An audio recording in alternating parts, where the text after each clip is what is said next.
Good afternoon and welcome.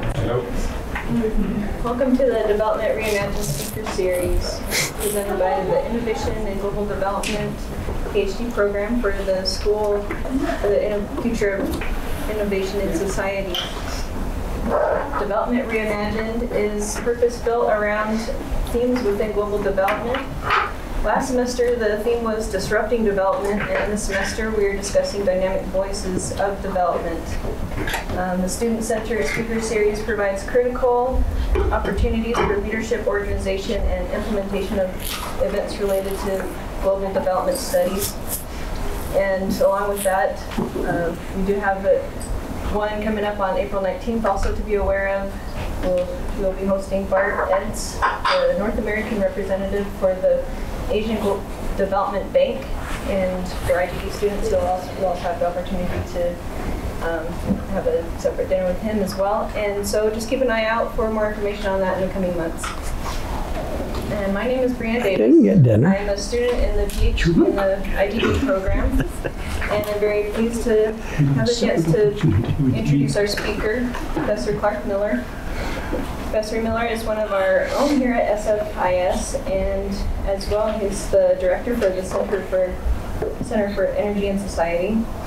His work is focused on science, technology, and globalization. He currently leads a major research effort focused on the social drivers, dynamics, and consequences of energy system change, where he argues that the energy landscape is changing to transition to a new energy economy, which is imminent. This new energy landscape will be even more complex than the one we currently have, requiring interaction between energy providers and users like never before. As aspiring development scholars, we can't stay away from this conversation, and certainly need dynamic voices in the energy landscape. So today, Professor Miller will be speaking to us about energy transitions to carbon neutrality and the impact it will have on developing countries in particular, including challenges and opportunities that may arise from that.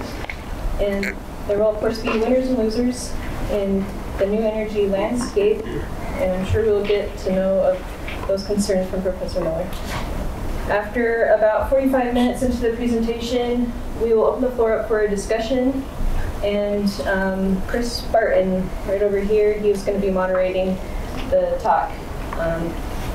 Also, you can see around the tables there's a QR code and a web address there. If you would be willing, we would really appreciate your feedback. Just take a few minutes to scan that QR code and participate in the survey. We'd really appreciate that. And without further delay, we'll give Professor Miller up. Thanks, Brianne.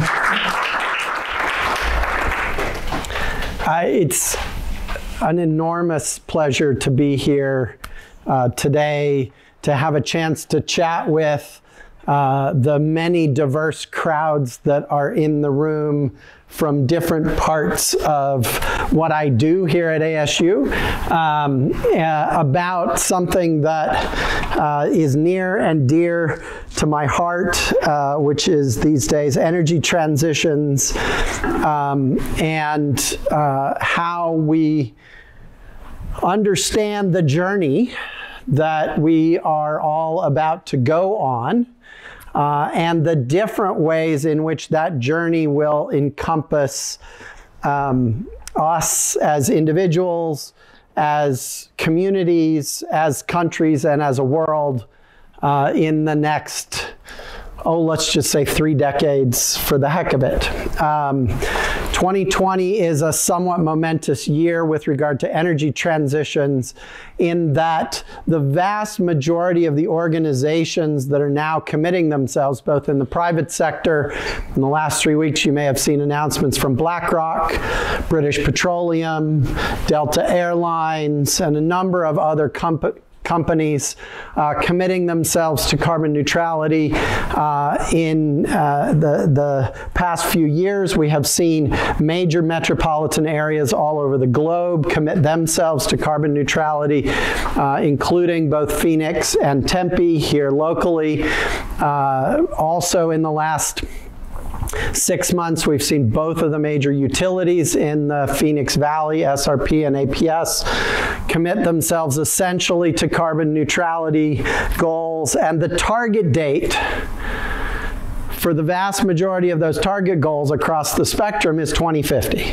Right. They basically picked that number, I think, out of a hat, and then they all decided that they were going to be anti-competitive about it and set a date somewhere in mid-century, so why not 2050? But that means we got 3 decades to undertake what will be, bar none, the largest technological transformation undertaken on purpose with direction ever by the human species.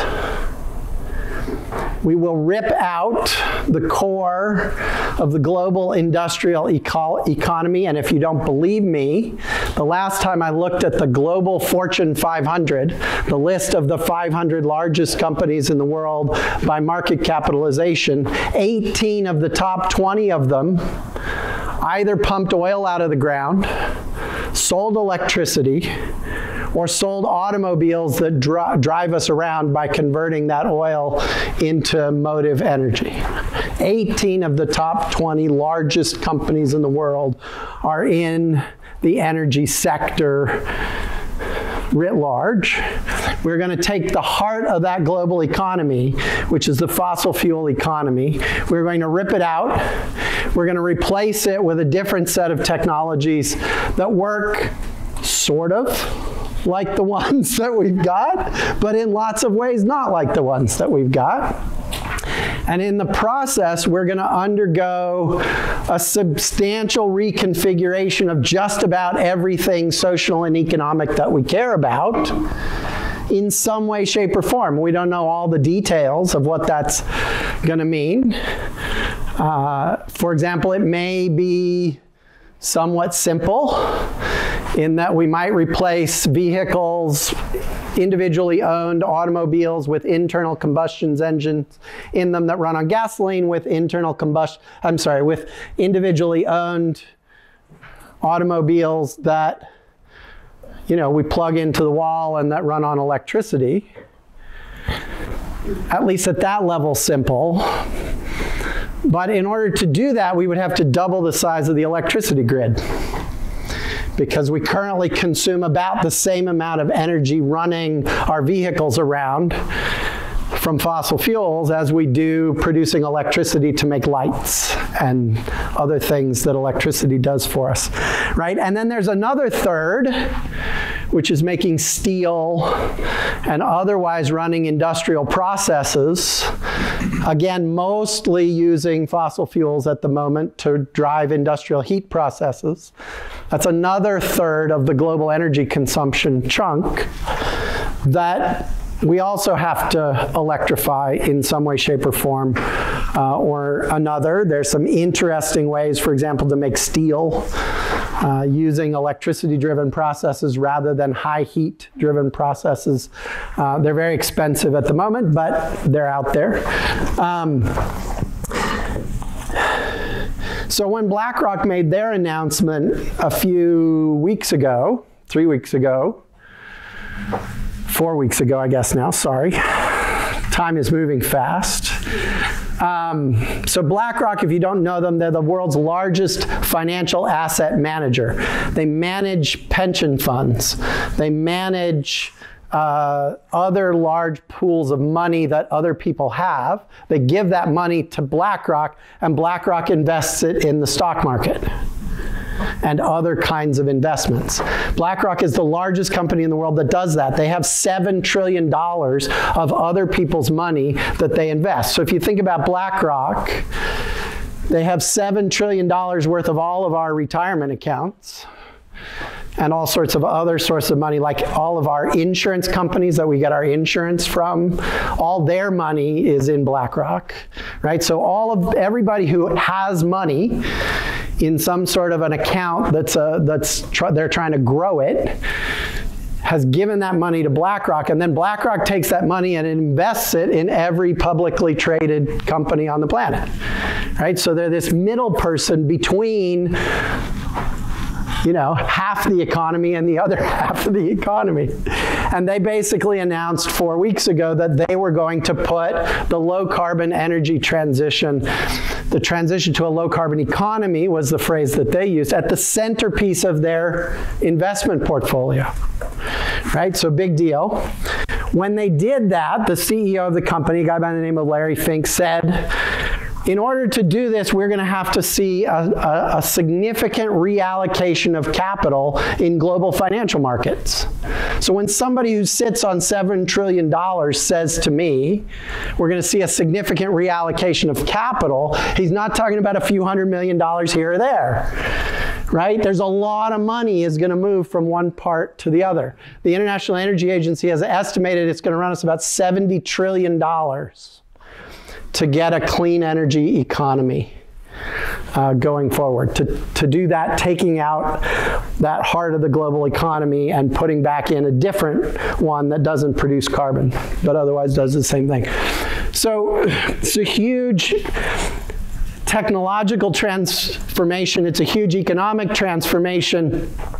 And alongside this, there will be a huge social transformation. The language most recently that I've seen about that comes from the executive vice president of the European Commission, a guy by the name of Frans Timmermans, who has been charged by the EC with leading the negotiation of their new Green Deal legislation.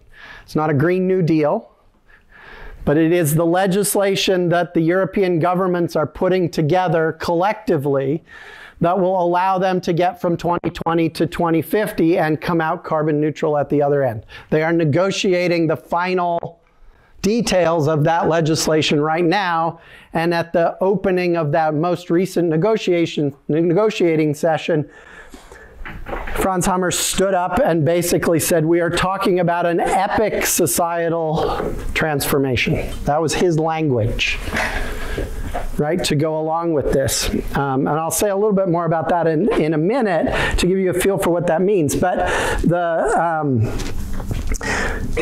the reason I'm so excited to be here to talk to you today about this is because I think for those of us who are interested in the development project, right, this is an enormous moment in the future of the global economy, including the future of those parts of the global economy that have been,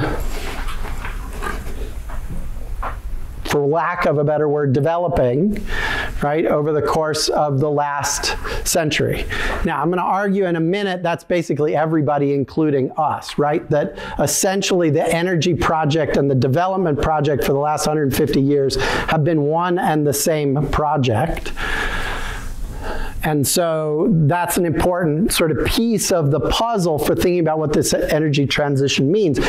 But there's a whole variety of ways in which these two phenomena intersect, right? These ideas about development and where development is going, the ability of the world to address poverty, to address inequality, to expand economies, to reach new communities, new parts of the world in productive ways that enable them to thrive, right? So, I mean, some of the obvious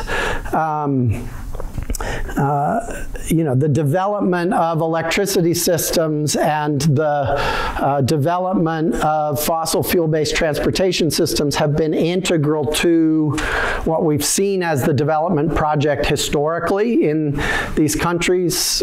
We've been collaborating with Pakistan for the last 5 years. It's absolutely clear there. You go there, right? What's called development is at its heart fossil fuel-based industry, fossil fuel-based transportation, and electrification of the country. And the limits of development are, at some level, the limits of where those technologies have spread. Right? And where you find places that Pakistan itself says are not yet developed parts of their country, and it's still a significant portion of the landscape, what you find are missing are electricity, automobile-based transportation, fossil fuel-based industrial activity, right? So there's that linkage that's there.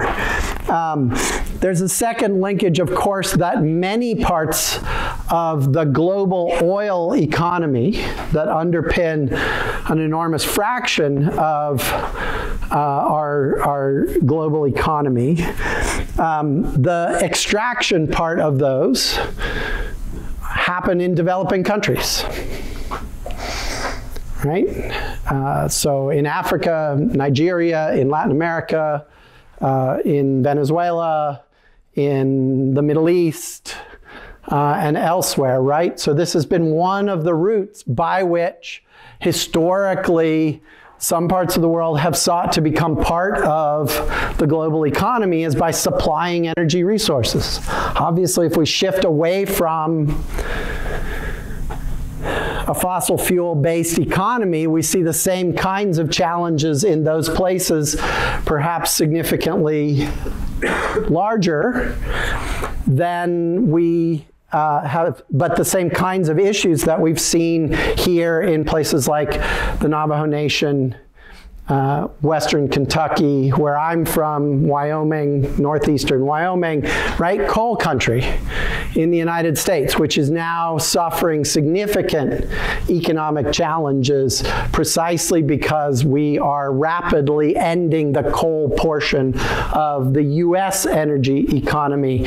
And as we shift from fossil fuels, we're already beginning to see some of these same kinds of challenges happening in places where oil is supreme. We have an oil glut at the moment. Part of that is because the United States has driven up our production here once again to record levels. But part of that is also simply because we have achieved in recent years global reductions in oil consumption. Right? So that we have reached and started to come down. Now, is that a peak? We don't know. Depends on where the economy goes, how this transition proceeds, et cetera, right? But at least for the moment, growth in global oil consumption has leveled off in the short term. And that has helped contribute to, in the context of not just the US, but Iran and the Middle East and Russia, all looking to drive continued oil production, a glut of global oil that has driven down prices. And most of the developing countries that are oil-heavy countries, oil-heavy producers, have social budgets, meaning what the government spends on social welfare programs and economic support programs, that are based on oil prices that are, let's say, close to twice what oil prices are today. If you go to Russia, if you go to Saudi Arabia, if you go to Nigeria, right, they are running massive deficits at the moment because their social welfare programs and their economic support programs are sending out cash far faster than the current oil price is bringing it back into them, right? So this is another piece of this logic. This has also been a significant challenge in Mexico, although the transitions in their oil sector have been complicated, but they too, for example, use oil to subsidize the lowest rungs of their economy in a big way, right? So this is another piece. And then, of course, there are 1 billion people on the planet today that still do not have electricity running to their houses, and another 2 to 3 billion that still rely predominantly on collected fuel wood for cooking, or perhaps coal in some form for cooking, right? But not natural gas piped into their house, not electricity as their primary cooking energy supply. And then somewhere in the range of 3.5 billion people whose electricity system works kind of like ours, but a lot less reliably. Right? So that the electricity is on, but it may be off a couple of times a day, a couple of times a week. By the way, there are not significant, but there are parts of the United States, including, for example, Puerto Rico, where electricity outages are a regular occurrence as well, right? So there are a number of different dimensions of thinking about this, and I think it both highlights both the challenges of the energy transition, right? Because for developing countries, the models that we have used to think about economic development historically have been built around a particular model of how we do energy and how we link that energy production and consumption to economic activity. And there are these other aspects to it, like declining revenue flows from resource economies on the one hand, and still large numbers of people who need new energy resources that are yet underserved by the global energy systems. And so there's a set of challenges there, but I also see them as a set of opportunities to take advantage of this moment to do something that I know the folks in the IGD program are particularly concerned with, and that is to rethink how we've done development, to rethink how we've theorized development in some fairly fundamental ways so that we can have an opportunity to use this energy transition, to leverage this energy transition. We don't often, as societies, as a species, undertake this scale of socio-technical transformation of our lives. And so I think we ought to take advantage of it to try to achieve what the folks who theorized the Enlightenment 150, 200 years ago really wanted to do, which was to use science and technology not as goals in and of themselves to make our lives materially more easy and simple or convenient so that we had the right temperature in this room, right? But rather to leverage scientific and technological innovation to create human social progress.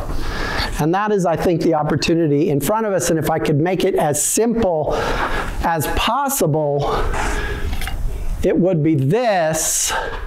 The current measure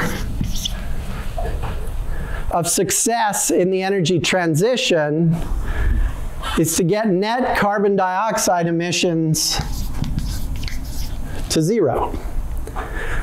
So what does that mean if we're successful? It means we take the existing energy system, which delivers energy to the global economy and to global society, and we replace it with another version of something similar, but that either doesn't produce carbon dioxide in the first instance or recycles carbon dioxide sufficiently that we get net carbon dioxide emissions from human activity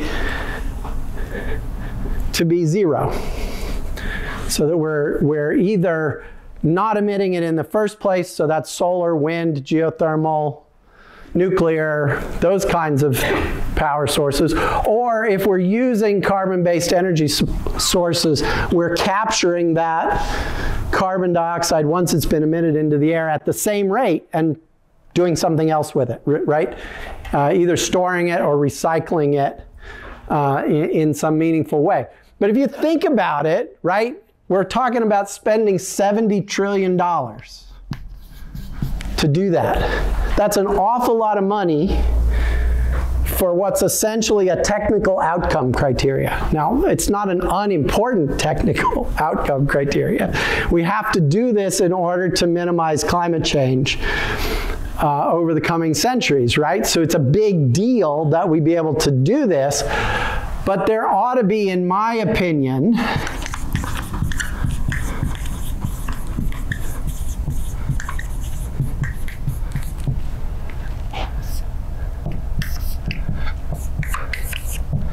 let's call it metric 1B, some sort of human progress metric that we also commit to.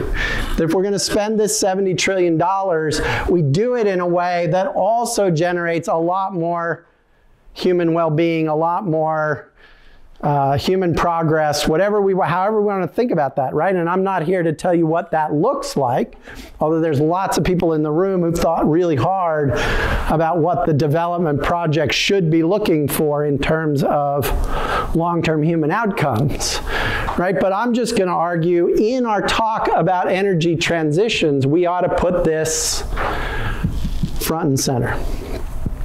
All right, so let me do a little brief riff on this idea of energy and society, because I think it's important that we understand just how tightly these things are tied together, right? We do not live in a society that happens to get a random set of energy, and these two are not connected to one another. We live in a society, and Phoenix is a brilliant example of this, that is structured from the very get-go by the kinds of energy that we use and the ways that we use it, right? We live in the quintessential automobile city. Its geography, its layout, the physical geography of the city and the social geography that goes with it are designed around the individually owned automobile. Right? Suburbs, exurbs, the fact that I can predict where every Walmart is in the valley based on where one is, has to do with this design of the city around a particular energy technology. This is not an aberration. We can see this replicated across many, many different aspects of our society. We live in a 24/7, 365 culture, right? Always on, right? This idea that you can get up, you can watch television, you can call somebody on the other side of the world, you can do business, you can buy stocks at any hour of the day, right? That culture is in part a product of the design of our electricity grid. Our electricity grid depends, and has done so for the last 100 years, on the generation of electricity from large thermal power plants, coal-fired power plants, more recently natural gas and nuclear-fired power plants. The one thing we know about these plants is they like to produce the same amount of electricity all the time. It's called base load in the electricity industry, but what it means is they like their output to look like this. And that's been true since the early 1900s when we invented the electricity system. And we invented the electricity system around large, centrally located coal-fired power plants. You go to our big cities around the country, you can find them. There's a company called NRG. They own the facility in San Francisco. It's called Station A now. Think of the language. Station A. This was the very first power station in San Francisco. It's a large coal-fired power plant. It was the first one. It was the basis for San Francisco's electricity system. Its output looked like that. NRG owns it and inhabits it. Their innovation team is there because it reminds them that they're trying to innovate away from this model, which is the de facto model in the electricity industry. Well, why do we care about this? We care about this because this is the plant, the manufacturing equipment, if you will, that the electricity industry was trying to operate. And human activity in the early 1900s did not look like that. It was diurnal in the sense that people got up in the morning, they consumed energy during the middle of the day when they were active, and then in the evening they powered down and went to bed. And they didn't need all this nighttime electricity. And so that generated a couple of things on the part of the electricity industry. It generated, first of all, a desire to fill these locations with energy consumption. So there's some really fun things that were invented in order to do that. So for example, amusement parks, my favorite example. The electricity industry in the United States invented the amusement park industry because it uses electricity in large quantities. Think about any nighttime image of an amusement park you've ever seen. It exudes light from every single place, right? There are light bulbs everywhere, right? And you're running these giant things. You're lifting 50 people and a giant piece of steel 300 feet in the air so that you can then drop them down the other side and they can go whee on their roller coaster, right? But it takes a lot of energy to do that. And that energy occurs at night and on the weekends, which were historically the low load times of the day and the week. Christmas lights. Christmas lights are another fun thing, right? Another low load period of the year where it was really handy to get people to consume a bunch of electricity. So let's throw a celebration and let's light up our neighborhoods. And so if you go to the Downtown Lights Parade in Tempe, at the Holiday Lights Parade in December, what will you see? It is sponsored by SRP. Right? These are legacy programs, right? But the other thing that they did, of course, besides trying to figure out how to fill those spaces, and they did other things, by the way, devices, gadgets in your kitchen especially, right? We counted the other day in our house, we have 17 separate cooking devices in our kitchen. And what do? They all plug into the wall. Why is that? Because General Electric, which was the partner to all the Edison electric companies, was trying to figure out how to sell more electricity and to sell you all those devices. So they created this industry of kitchen devices, which has now become phone devices and computer devices. And how many devices do you have in your house that you have to plug in? Right? Well, there's a reason for that, because that kitchen was being used when you got up, but before you went to work, and after you came home from work. Right? And so the idea was build a society that used electricity 24/7, 365. Nightclubs, all lit up, same thing. And that's being driven by the other piece, which is the price of electricity during these low periods was set very low. And that was done to incentivize various kinds of consumption, the biggest, of course, being to drive manufacturing from 1 shift or 2 shifts to 3 shifts, so that you shift the economy to an always-on economy. Now, that turns out to be great for the manufacturers from a standpoint of shifting labor to capital in our economy, because you're utilizing that capital equipment 24/7, 365. And you're incentivizing that by making the price of electricity low at night, so that it's cheaper to run that equipment at night, right? So when we think about how we've organized our society and our economy, the way that we used to make electricity, and in fact still make a lot of our electricity, was central to the human organization of what went along with those technologies. Now, I don't pick these examples randomly, because of course as we go through this energy transition, now one of the questions is, well, where are we going to get our energy in the future?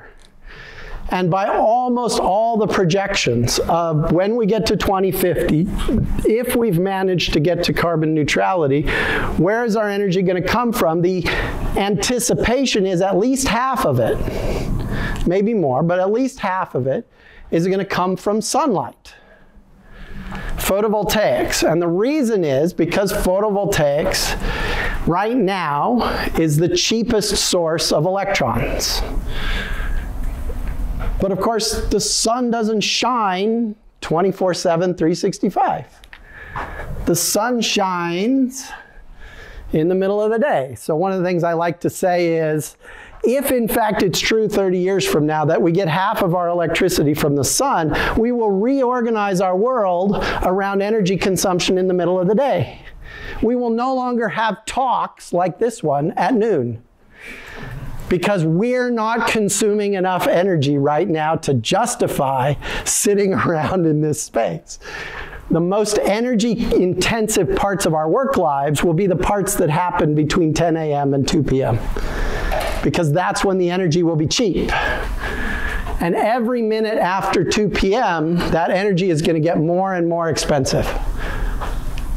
So now think back to that equation. I ask my economist colleagues, tell me what it means that we're going to go from cheap electricity at night, the cheapest electricity at night.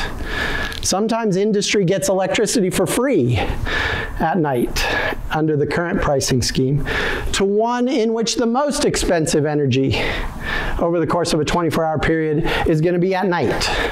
How will that impact the distribution of capital and labor in the economy? They tell me, don't worry, business has figured out how to live with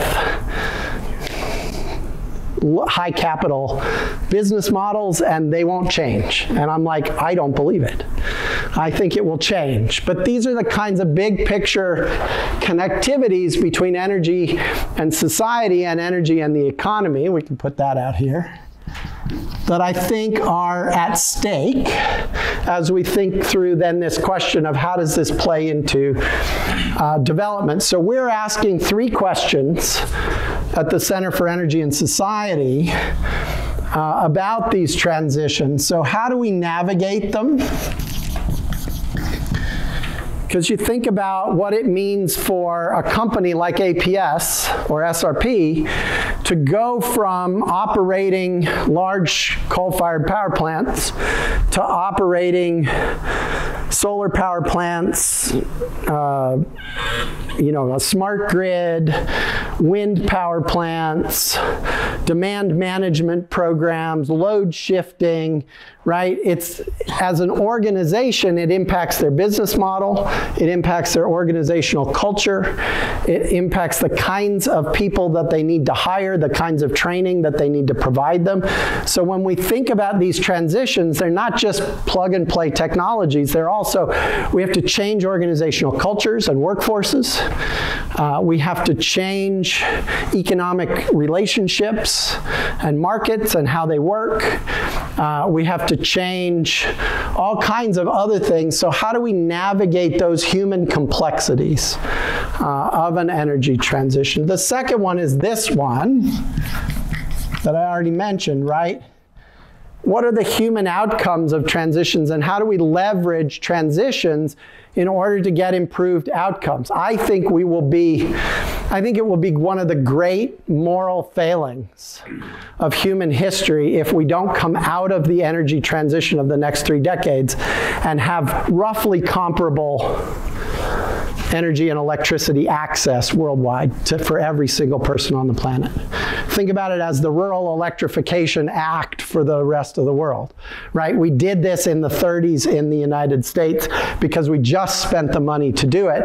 That may or may not be the right answer going forward, but the question of how do we leverage an energy transition to accomplish that goal will, I think, be one of the important ones. But what are the others? What are the other things we should be trying to do as we leverage these transitions? And then the third one, which is more speculative, but it's one that Andrew here in row 2 is working on us with. What are the kinds of future societies that might come out the other side of this transition? How do we begin to think about that? Are there design questions that we might want to ask about those future societies that we think we should care about so that we can guide the transition process in ways that we might want? So, an interesting one that's certainly out there, although I think not in as stark a fashion as it could be, is comparable to the question of home ownership in the American middle class, and it is a question of energy ownership. How are we going to own the energy assets of the future?